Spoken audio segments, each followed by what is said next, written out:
The message arrived on a quiet Tuesday morning. In the 50 years since humanity had reached the stars, they had never received anything like it. The giant screens at Earth Defense Command headquarters lit up with strange symbols that quickly transformed into English text, an invitation to join the Galactic Council. Ambassador James Thompson stood at the window of his office, looking out over the gleaming spires of New Washington. At 62, he had spent his entire career preparing Earth for this moment. His weathered face reflected in the glass as he watched the morning sun paint the sky in shades of orange and gold. "They're really inviting us?" he asked, turning to face General Adams, who sat rigidly in one of the office's leather chairs. "Yes, sir. After 50 years of watching us from the shadows, they finally decided we're worthy of consideration." The general's tone carried a hint of bitterness. "Though I must say, their timing is interesting." Thompson knew what he meant.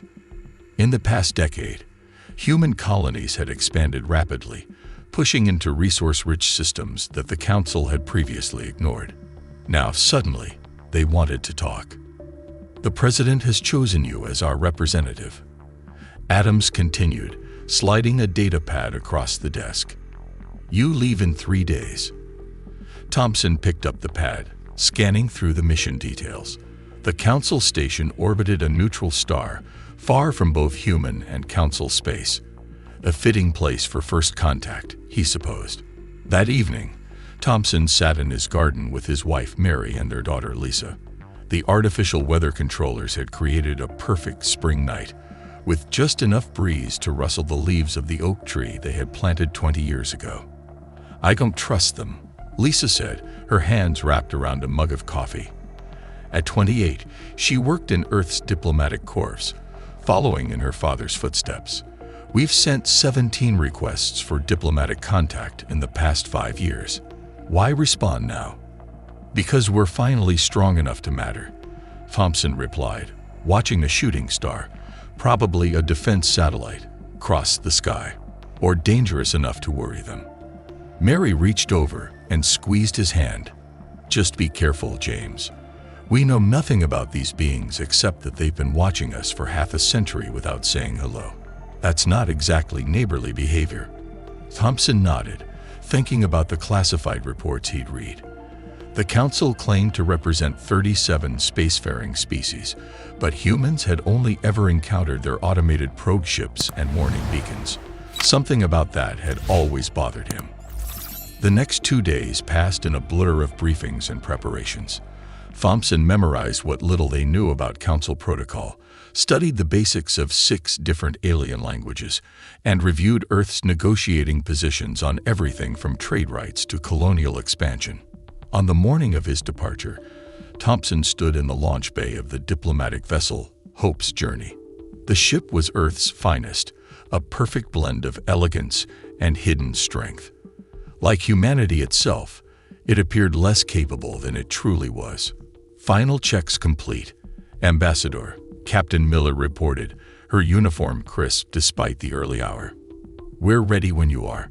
Thompson took one last look at the farewell party. Mary and Lisa stood with the President and Joint Chiefs, all trying to maintain professional expressions.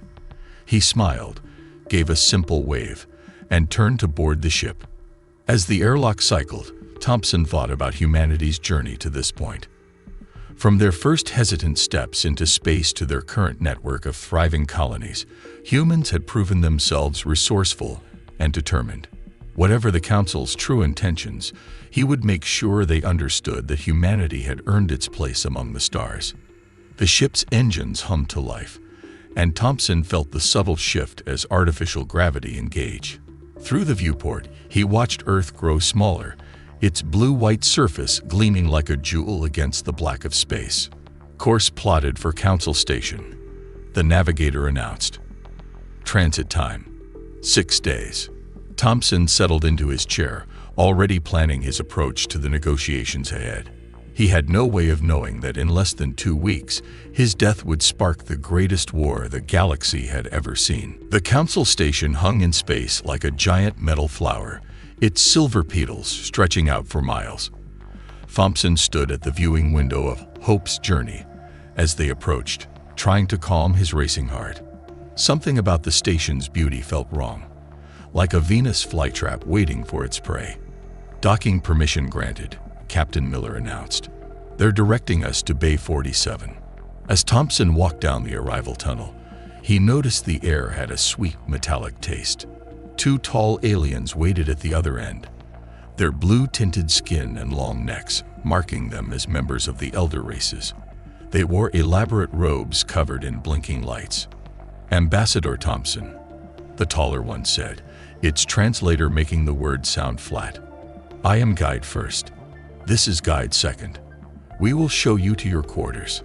Thompson nodded politely, but his diplomatic training screamed warnings at him.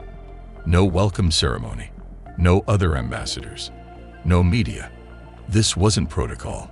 This was something else. The halls they walked through were strangely empty. Thompson saw cleaning robots and automated systems, but almost no other beings.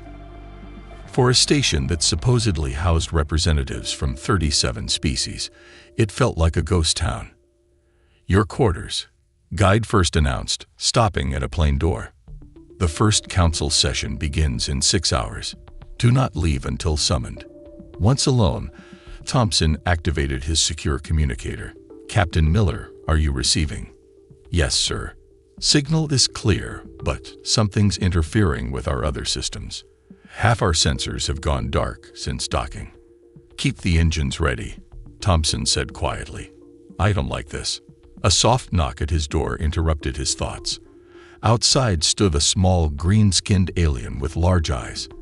Ambassador, it whispered, looking nervous. I am Representative Third of the Rim Worlds. May I enter? Quickly, please. Thompson let the alien in, noting how it checked the hallway before entering. I came to warn you, Third said, its translator barely above a whisper. The elder races, they are angry about your colonies. The new ones in the spiral arm. They had plans for those systems. Those systems were empty, Thompson replied. We searched thoroughly before settling. Third made a sound like sad laughter. Empty because they were being saved. The elder races, they take systems with good resources, keep them empty until needed. Your people took 12 such systems in 3 years. Thompson felt his stomach tighten. Are you saying this invitation isn't about membership? They will offer you a choice in the council session, Third continued. Abandon the colonies or face sanctions. But the alien looked around fearfully. I have seen their private sessions. They want to make an example. They think humans are too dangerous to be allowed to grow stronger. Thompson walked to the window, looking out at the endless stars. Why are you telling me this? Because my people were once like yours, Third said. We expanded too quickly. They made an example of us too. Now we live on resource-poor worlds, barely surviving. I cannot stop what they plan, but I can warn you. After Third left, Thompson spent the next few hours sending coded messages back to his ship and Earth. He detailed everything he'd learned and everything he suspected. If Third was right, humanity needed to be ready. When the summons finally came, Thompson straightened his uniform and checked his emergency beacon one last time. As he walked toward the council chamber, he noticed more beings in the halls now, all watching him with expressions that ranged from pity to barely hidden satisfaction. The council chamber doors looked like they were made of solid gold, stretching 3 stories high. Guide First and Second waited beside them. Remember, Ambassador, Guide First said as the doors began to open. The council's decisions are always unanimous and final. Thompson took a deep breath and stepped forward. The chamber beyond was vast and circular, with raised seats holding representatives of the most powerful species in known space. All of them looked down at the single small platform where he would stand. As the doors closed behind him with a heavy thud, Thompson realized he could no longer hear the station's air circulation systems. The council chamber's lights dimmed as Thompson stood on the small platform. Above him, hundreds of alien faces looked down from their elevated seats. Their eyes glowed in the darkness like stars, cold and distant. Ambassador James Thompson of Earth. The High Speaker's voice boomed through the chamber. The creature's long, serpentine neck rose above the others, its scaled skin reflecting the dim light. You stand before the Galactic Council seeking membership for your species. That is correct, Thompson replied, his voice steady despite his racing heart. He could feel the weight of the data crystal in his pocket, the one containing all the evidence he'd gathered in the past 6 hours. Before we proceed with your petition, the High Speaker continued, do you have anything to present to the Council? This was it. Thompson took a deep breath. I do, High Speaker. I wish to present evidence of Council violations of its own founding laws. A murmur ran through the chamber. Thompson pulled out the data crystal and held it up. The projector beam caught it, and suddenly the chamber was filled with floating images and text. These records show systematic suppression of developing species. Thompson's voice grew stronger. Deliberate resource hoarding, staged accidents to eliminate competition, forced relocation of populations. He pointed to specific documents floating around him, all signed and approved by this council. You dare? One of the elder race representatives stood, their robes flashing angry red patterns. This is an insult, Toe. This is the truth, Thompson cut in.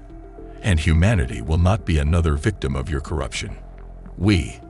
The High Speaker's voice sliced through the growing chaos. Guards, seal the chamber. It seems we must make an example. Again.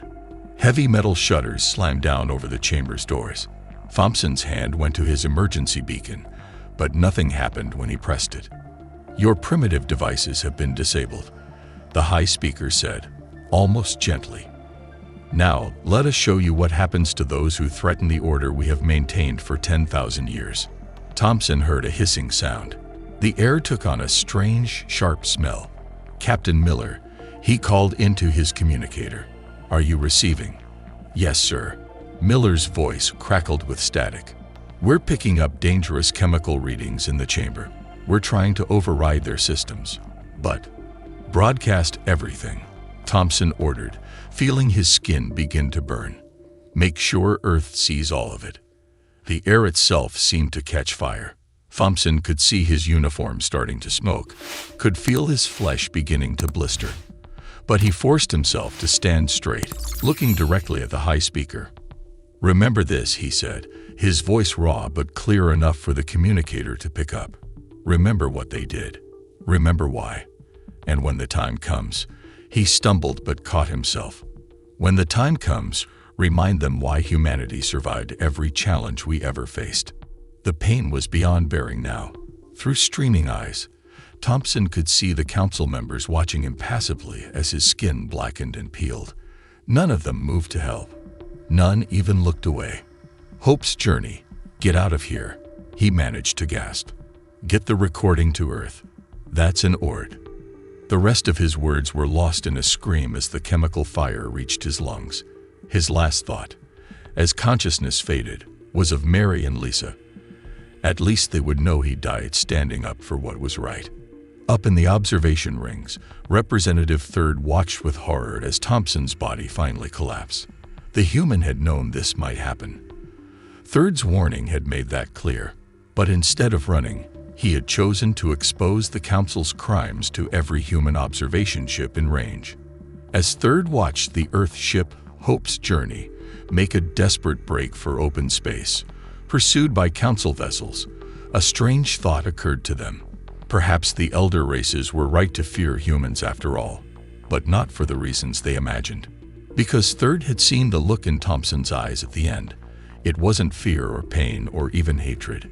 It was triumph. The recording of Thompson's death played on every screen on Earth. In homes, offices, and public squares, billions watched in stunned silence as their ambassador burned alive. When it ended, that silence turned to rage. Admiral Robert Wells stood in Earth Defense Command's main control room, watching as emergency signals lit up across human space. His weathered face showed no emotion, but his hands gripped the command rail so hard his knuckles turned white. Sir, his communications officer spoke up, We're receiving responses from all colonies. They're asking for war authorization. Wells nodded. He'd known humanity's response the moment he'd seen Thompson's final moments. What about the Council? They've sent a message, sir. They say. The officer's voice shook with anger. They say this was a legal execution of a disruptive element, and that humanity should learn its place. The main door slid open. The president walked in, followed by the leaders of Earth's major powers. Their faces were grim. The vote was unanimous, the president said. For the first time in human history, every nation, every colony, every settlement agrees. We're at war. Wells turned to his tactical display. They think we're primitive. They think we're weak. Let's show them how wrong they are. He pressed a button, and a new image appeared. Blueprints labeled Project Phoenix. We've been preparing for something like this for years, Wells explained. The Council relies on energy shields, AI-driven ships, and advanced targeting systems. But we found their weakness. The display showed simple nuclear weapons, modified for space combat. Their shields can't handle old-fashioned nuclear blasts. Their AIs can't predict primitive ballistic trajectories. And their targeting systems. He allowed himself a small smile. They never developed countermeasures for kinetic weapons. Why would they? It's too primitive for their taste. How long until we can launch? One of the world leaders asked. Our forces are already moving, Wells replied. We started the moment Hope's Journey broadcast Thompson's warning. Every colony is activating its defense systems. Every shipyard is switching to war production. And our sleeper agents in Council space are about to wake up. The tactical display lit up with hundreds of red dots, Council military installations, and supply lines. Next to each one, a small note detailed their weaknesses, their patrol schedules, their defense capabilities. Thompson didn't just expose their crimes, Wells continued. He confirmed what our intelligence suggested. The Council is corrupt, complacent, and completely unprepared for a real war. They haven't fought one in thousands of years. They just bully younger species into submission. And now they've tried to bully us, the president said quietly. Yes, sir. But unlike those other species, we're ready to hit back. Hard. The display changed again, showing the faces of other alien representatives, species who had suffered under Council rule. Many had already sent secret messages supporting Earth's cause. The Council thinks this will be a simple punishment operation, Wells said. They'll expect us to cower, to abandon our colonies, to submit like all the others did. Instead, he typed a command, and the display showed Earth's full battle plan. Instead, we're going to tear their corrupt empire apart. In orbit, the first waves of Earth's ships were already moving out. Not the sleek diplomatic vessels the Council knew about, but heavy warships that had been built in secret, deep in asteroid belts and hidden shipyards. On every colony world, missile silos opened. Defense platforms powered up. Civilian ships began converting to military use, adding the weapons they'd carried hidden behind false panels. In her office at the diplomatic court, Lisa Thompson watched her father's final moments one more time. She touched the screen gently when it showed his face. They thought killing you would break us, Dad, she whispered. Instead, you gave us exactly what we needed.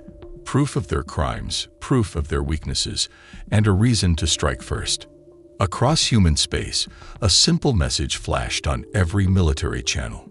Remember, respond. The war had begun. The Council's largest supply depot hung in space above a gas giant, its massive storage rings glowing with shield energy. The facility's AI systems monitored space for thousands of miles around, ready to detect any advanced ship drives or energy weapons.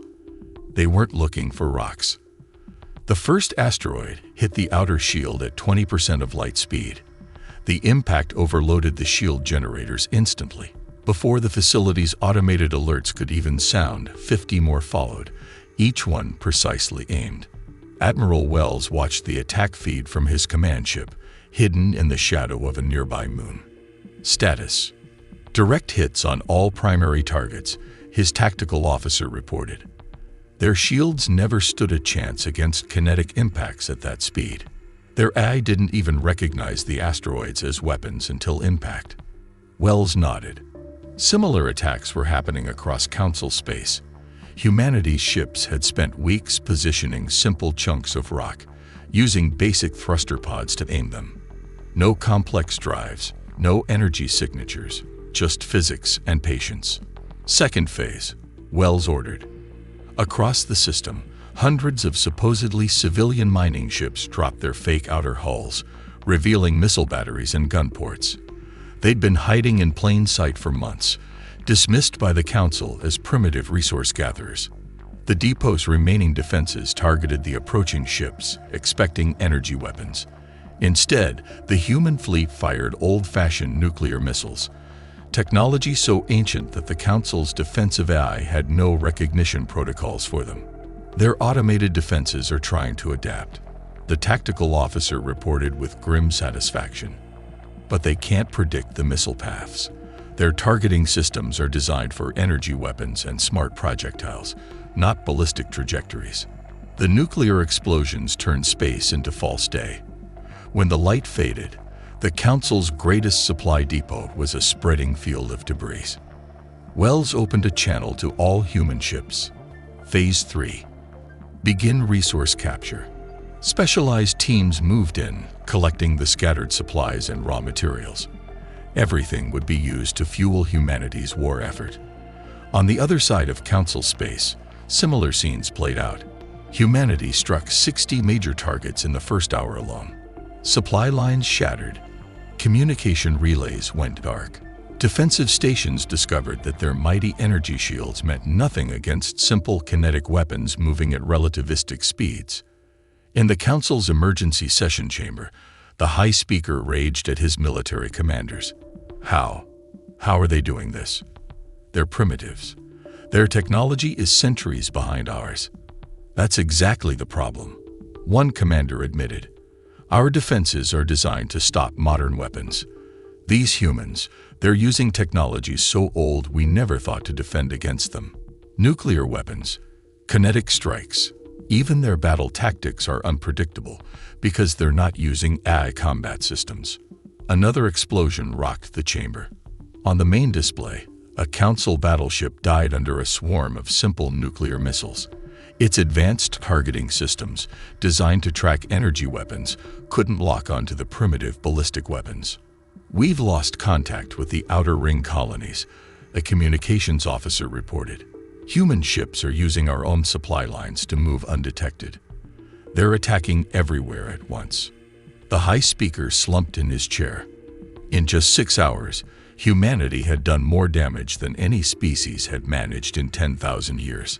Back on his command ship, Wells received word of another successful strike. He looked at the tactical display, watching as more and more Council positions went dark. "Sir," his communications officer called out, "we're getting signals from some of the younger Council races. They're offering to join our side.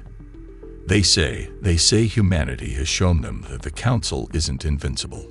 Wells thought of Thompson's final message. "Remember, respond. Tell them we accept their help," he ordered. "And send word to Earth. Phase 1 is complete. The Council's outer defense ring is broken. We're ready to push toward their core worlds." The war was only beginning, but already the galaxy's balance of power had shifted. Humanity had remembered, and their response was just getting started. 3 months into the war, the Council finally realized the true extent of their mistake. They had thought humanity would fight like other advanced species, with energy weapons, shield systems, and AI-controlled fleets. Instead, humanity fought like survivors, using every dirty trick and forgotten weapon they could find. Admiral Wells stood on the bridge of his command ship, watching as another Council battle fleet fell into a human trap. The massive alien vessels, each one large enough to hold a small city, moved in perfect formation towards what they thought was a weakened human colony. "They took the bait," Wells said quietly. "Launch the mines." Thousands of simple nuclear devices, hidden in debris fields, activated at once. The Council ship's sensors, designed to detect energy weapons, had completely missed them. Confirmed direct hits, his tactical officer reported. Their shields are down. Moving to Phase 2. Small human ships appeared from hidden positions in nearby asteroids. These weren't the huge warships the Council used, but converted civilian vessels. Mining ships, cargo haulers, even old space tugs. Each one had been stripped down and packed with weapons. Remember, Wells transmitted to his fleet, hit and run. Don't let them adapt to our patterns. The human ships struck from all directions, firing primitive but devastating weapons. Rail guns launched metal slugs at near-light speed. Nuclear missiles overwhelmed the Council's tracking systems. Some ships even used modified mining lasers, cutting through the alien vessels' now unshielded hulls.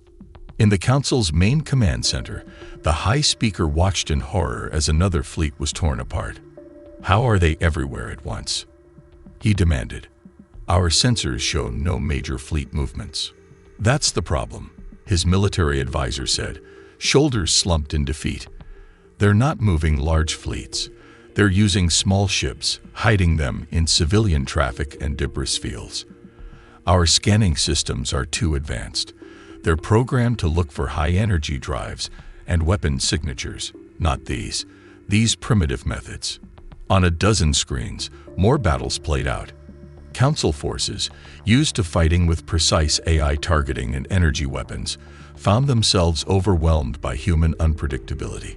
Ships that should have been easy targets vanished into debris fields. Weapons that should have been obsolete centuries ago tore through their best defenses.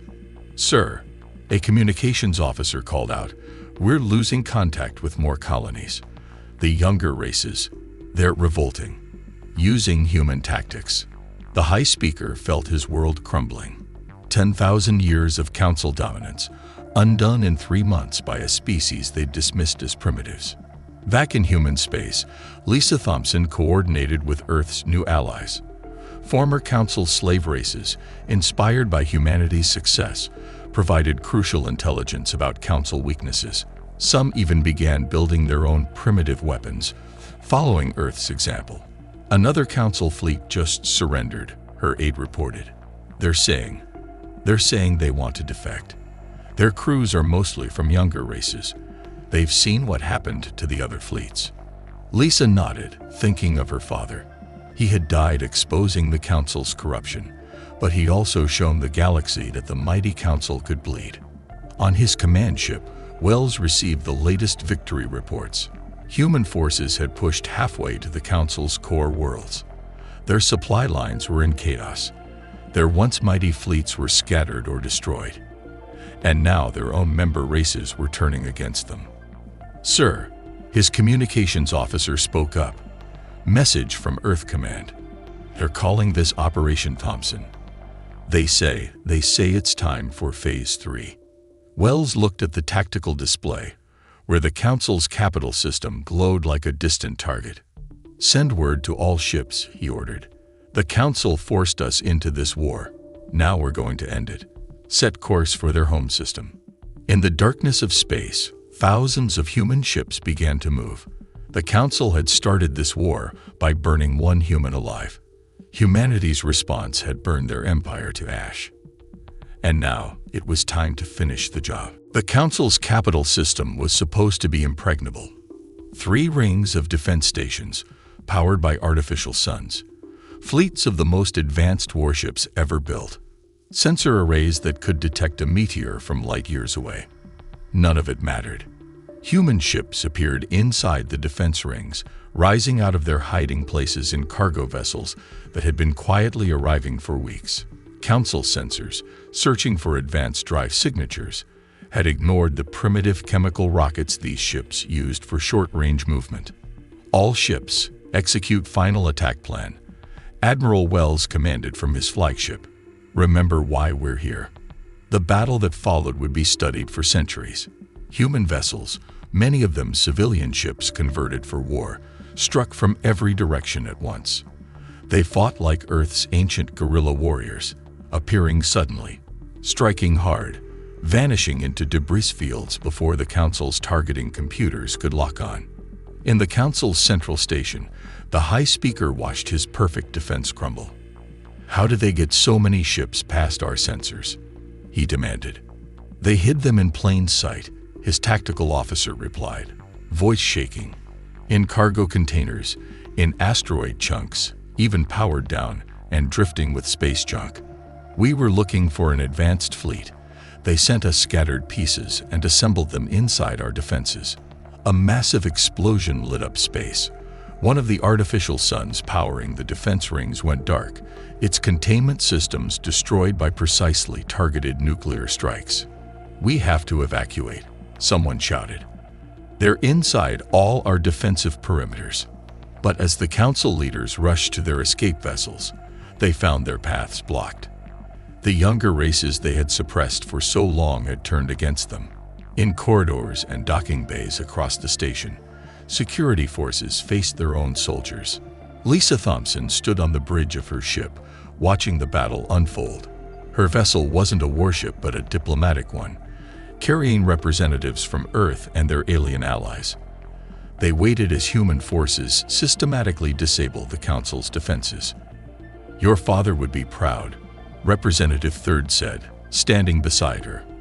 The small alien who had tried to warn James Thompson now served as a liaison between Earth and the liberated races. "He showed us their weakness," Lisa replied. "Not their technology, their arrogance. They were so convinced of their superiority that they never imagined primitives could threaten them."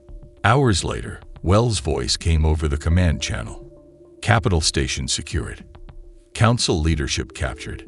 You're clear to dock, Ambassador Thompson." Lisa led the diplomatic team into the Council chamber where her father had died. The room had been repaired, but she could still feel the weight of what had happened here.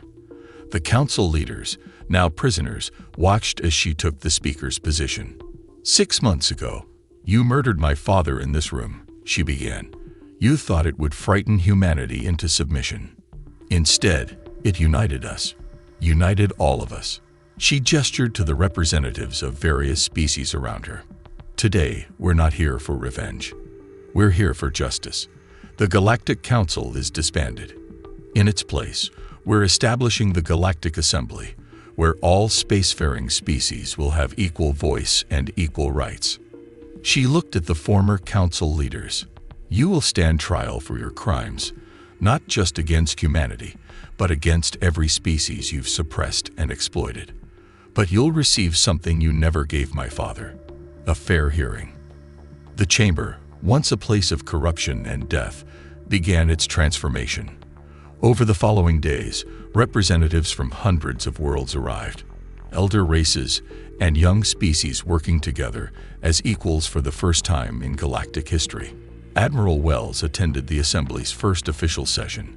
Watching Lisa Thompson guide the proceedings, he thought about how far they'd come.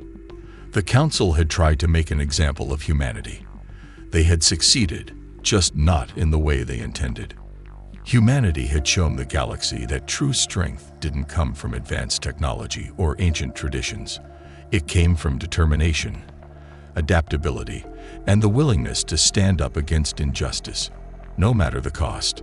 The stars looked different now. Not distant points of light controlled by an ancient elite, but a field of possibilities open to all.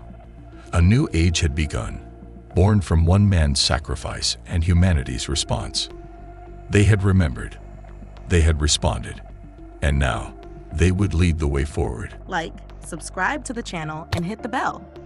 Your support means the world to me and helps me keep creating amazing content for you.